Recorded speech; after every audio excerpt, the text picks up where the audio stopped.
Hello everyone, greetings from the 7th of Nero. AJ here with something of a niche topic, understatement though that may be. Well, I'm sure it's a relatively commonplace matter in world, and it also has its place in conversation and life in the real world too. But from an RPG perspective, the finer details of funerals and giving respects to the dead tend not to come up in most materials, so I do not expect this to be an especially detailed take on the subject, at least not the parts which come from the source material, paraphrased or otherwise. And we'll see how true that turns out to be. What's more, I foresee one notable tangent which I'll get out of the way early, or as early as the script allows. Among the many peoples of Immoren, nothing quite brings them all, well, many of them, together better than the concepts of life, death, and what occurs after death, naturally or otherwise. Should the god's will be left to its course, there is barely a single creature whose life passes from birth through adolescence into maturity, dotage, and finally death, whereupon their remains disappear into the earth, however long that takes. That final part, though, is both very different, yet oddly similar, depending on who you ask. Broadly speaking, there are only two means by which the civilized peoples, and some not civilized to be fair, lay the dead to rest: burial and cremation.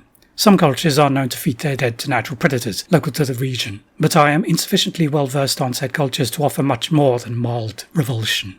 They will therefore not be discussed at much length. The ways in which the races of Immoren differ in bidding farewell to the deceased therefore lay in their various funerary rites and rituals, preparatory and concluding, rather than the physical process of laying the dead to rest. But even here, there is a certain comfort in knowing they are more alike than not. Before all that, however, one substantial obstacle to an ideal farewell to the departed must be addressed. Necromancers are a known quantity among the Immorenes, and many races have no qualms about setting bridles upon the dead, whether wished for or otherwise. Consequently, graveyards and other burial sites are occasionally in want of policing more than the streets of the living. For the most part, necromancers, Christian and otherwise, even if Christian necromancers make up a fair majority of that ilk, have little respect for one's state of being, and so their actions are typically difficult to guard against, except for those wealthy and powerful enough to call upon the services of the suitably blessed and pious. Related to this is the idea of death as an intentional precursor to undeath, which is down to the whims of the necromancer who is arranging the raising of the undead, and is therefore not a matter of culture or tradition, at least not as how the civilized would define it. Thus, what follows is a set of superficial descriptions which, unless otherwise stated, are the ideal circumstances under which the peoples of Immoren part ways with their dead, with the respect which such a process is due, for it is often all too easy for the world around the common person to deny them many dignities, including those afforded to the spiritually departed. No writings remain of what funerary processes existed among the Laosians, but we can infer a little from recorded practices after Iosans settled in the Mistbell, many of which persisted until the Sundering, and some after it. As the guardians of health and well-being, the healers and apothecaries of what would become houseless, along with their acolytes throughout the hills of the country, came to also be the caretakers of the departed, in a manner of speaking. Less healers have long held the responsibility of preparing the dead for burial by cleaning and preserving not so much the integrity, but the dignity of the body, by covering it in salt and wrapping it in linen strips. This would ensure decomposition is accelerated and minimize the effects of the more unseen among carrion feeders. In past years, priests of Ayisla would accept the deceased from the less healers and conduct the last rites conferring its soul back to their patron goddess. At these funerals, friends and relatives were invited to recollect about the individual's life experiences, always ending with a prayer to Ayisla that the soul's readiness to enter Laos be fairly judged. Unsurprisingly, after the rivening, this duty was taken over by the priesthood of Syra. The Nis would do similar, but because of their habitat far to the north in the frigid wilds of the Shard Peaks where salt would be more difficult to come by, the priests of Nisor would simply wash the bodies with melted snow and wrap the bodies. The Shard's natural cold would preserve them upon burial, at least to an extent. Nowadays, though, elven rituals relating to death tend to be a great deal more perfunctory, not to mention secular, than they once were. Those less healers who remain still do what they can, but not every colony has one to call upon. Meanwhile, I understand that their responsibilities when serving the Eldritch are much different. Unlike elves, and almost all other civilized Immorenes while we're at it, the dwarves of Rule have a peculiar relationship with funerals, with none of the connotations one might expect, whether of psychopomps, judgment in the meaning applied by Menites, or necromancy. This is due to the fact none of the Great Fathers serve as patron or overtly identify with the concept of death and the afterlife. Conversely, Funerary rites are associated with Jord, the master lurker, and patron of stealth, even if funerals are ostensibly conducted with all the Great Fathers in mind, while they can be overseen by any of their priests. Prayers to Jord are most common at burials due to his role among the dwarven pantheon. According to ancient tradition, he is the one who looks upon mortal rule on ur-caen to observe the descendants of Karg-Drogon, done to make sure the Rulik dwarves remain capable should anything become a threat towards them. Because of this, Jord is the one who is believed to judge a dwarven soul's worthiness to enter Tal Gorfel, or return for reincarnation. Among the dwarves themselves, it is Clan Sigma, the so-called bookworms of rule, who are most involved in this aspect of life and death, though in recent generations, Clan Udo has also come to partake in funerary professions. These range from coffin makers to crypt excavators and engravers, as well as priests who carry out consecrations. The dead are cleaned by their closest clansfolk, dressed in the finest clothes they wore in life, and adorned with a selection of their most valuable possessions.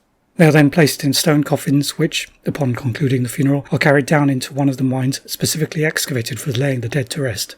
Depending on the dead dwarf's standing, they may be interred in one of the few highly ornate, but also securest, chambers at the lowest depths within such mines. Rulik Ogren are also accorded such treatment, and upon their deaths, some are buried close to their Skorne, as if to serve as attendants in ur-caen as well as on ur-caen. A fair majority, though, are buried in the catacombs underneath Hell's Pass, which is considered by many to be the Rulik Ogren's traditional resting place.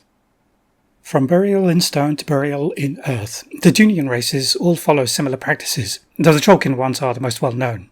Kinship with the earth as the physical manifestation of Dunia is the cause of this, often vehement belief concerning the fate of the dead. As such, most bury their dead in simple wrappings of cloth, but in deep graves, deeper than would be contemplated by, say, a human. The belief is that the further down one is buried, the faster and more safely one's body and soul returns to Dunia. Gobbers, though, do not really follow this, their physique being not especially well suited to digging deep graves. Urban gobbers tend to rope amenable humans or other city dwellers into helping them out with a burial which matches local customs, while rural gobbers have normal, albeit shallower graves in sacred areas. Ogren who do not follow the Great Fathers hold simple and often brief funerals officiated by village priests or shamans, offering prayers for the preservation of the soul and thanks to Dunia. Generally speaking, only a handful of individuals attend to these services, while more turn out to help with the burial itself. Conversely, Cholkin funerals are a boisterous affair, where a creel gets together to send the fallen Cholkin off by telling exaggerated stories about their achievements in life, accompanied by copious amounts of beer. Whether or not this is simultaneous, and if several Cholkin mourners reminisce at the same time, are different matters entirely, though. In any case, most funerals tend to take place around the creelstone, where a stone scribe carves the dead Cholkin's greatest achievements onto a tablet, on which the obverse contains warding inscriptions against evil doing against the body. As is well known, heroes are awarded the honour of having their feats of arms inscribed upon the creelstone, and for many this occurs posthumously, and at their wake, though it is always just as deserving. As to the humans of the Iron Kingdoms, for the more secular among Morrowans and Old Faith Mennonites, a faintly religious burial overseen by the village or town official or priest is what is undertaken most often, since they live simple lives and work does not wait for them irrespective of any bereavement. So it is a simple affair, but generally reverent nonetheless. If requested and paid for more often than not, a blessing, which is more a hope than an expectation, of protection against necromantic magic is also provided. Meanwhile, only the wealthier among citizens can afford a cremation, even if the pious among them tend to opt for a traditional burial, accompanied by extensive cleansing rites due to Morrowan religious beliefs. Cremation is not especially popular, and not only for reasons of faith, but also because it requires a great deal of preparation and most townsfolk or rural peasants cannot afford it. Scam crematory services have been known to be offered at times, but few are those who do not take a dim view of them. The expense of cremation comes from setting a fire hot enough to burn the body sufficiently and quickly enough to leave only ashes and the smallest of bone fragments behind afterwards. For a typical cremation, this amounts to a pit fire, which needs to be amply fueled and left to burn hotly for several hours in a suitably out-of-the-way location.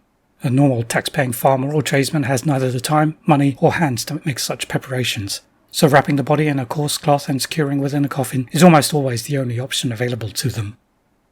As yet another point of similarity between Morrowans and Mennonites, soul Mennonites also tend towards burial, preferably with souls passed on with the blessings of the priesthood. But this is if the individual is deemed deserving of such a send-off. Those who obeyed soul Mennonite laws and conventions, but were still ill-favoured by the priesthood, could be denied a religious funeral and instead be condemned, in a sense, via cremation. As befits the Protectorate's fascination with fire, the propagation of Menos fury allowed its occasional use for civilian purposes, and this is one such case. In general, though, because of the theocratic nature of the Protectorate, several different members of the clergy were qualified or permitted to confer last rites upon the deceased, including from within the ranks of the state's armed forces. In particular, reclaimers served this function in the Crusades, while the citizenry, both before and after the dissolution of the Protectorate, at least what little of it remains now, were and are served by various members of the priesthood's hierarchy, depending on jurisdiction. For the most part, potentates, assisted by priests, would preside over solemn and sombre funerals filled with prayers of cleansing and guidance for the soul back to the so-called City of Man in ur-caen. Notable figures in Protectorate society were often buried under the oversight of a sovereign. Though they are, or rather were, practically speaking, nominally citizens of the Protectorate, Idrians more or less celebrated the lives of their deceased, rather than mourned their deaths. For these former desert nomads, funerals were, and remain, social gatherings, if still serious ones, and they, alongside the ur-caen, are the only people who traditionally drink as part of paying respects to the departed, albeit as wine as opposed to beer, even if their alcohol content is closer than those labels might suggest. However, not all humans are so civilized, yet still have their customs. Devourer cults, despite their barbarism, still pay their respects to the dead, if in a somewhat different way. As with most other peoples, they arrange burials for the more admired among their number. Depending on how much less admired one might be, they can expect anything from their body being unceremoniously dumped out of the way and left to rot, to a hastily dug shallow grave near the roots of a gallows grove. Since blood is of importance to a great deal of the devourer belief in magic, if the dead be of an appropriate age, it would not be uncommon to bleed the body and consume the fluid in a highly ritualized ceremony. Alternatively, the blood is given to the blackclads to contribute to the animus of construct war beasts. The bodies themselves are invariably buried in shallow graves, though, adjacent to sites of power under the belief that the decomposing corpse can contribute a little to it, while the funeral procession features sacrifices and tall tales. Something additional to note where humanity is concerned, and relating to mention of necromancy, one must consider the practices of the Orgoth when they occupied western Immoren. I imagine what they have done so far in Cador recently is little different, and as with other such instances of unsavoury surroundings, I do not care enough to investigate whether I am correct or not. Instead, I will touch upon what the Orgoth did before the rise of the Iron Kingdoms. Naturally, it depended on whether the deceased was Orgoth or Imrese. In the latter case, the dead were disposed of in mass graves.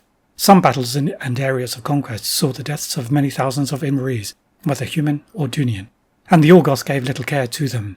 It is this which led to Xian interest in several key areas throughout western Immoren, especially those which were close to Orgoth strongholds. Where else would they gladly quarry for necrotite but the sites of death, destruction and decay? As for the dead among their own number, the Orgoth seem to have, and by all accounts continue to have such an approach, a perverse relationship with death. While they did not necessarily go out of their way to employ or raise the undead, they certainly had the occult knowledge to suspend the life force of the recently fallen within its body. This appeared to be the fate of certain servitors among their ranks, and many are the unwitting adventurers who have blundered into Orgoth ruins, only to be blindsided by an execrator, or similar, who was neither alive, dead, nor entirely undead.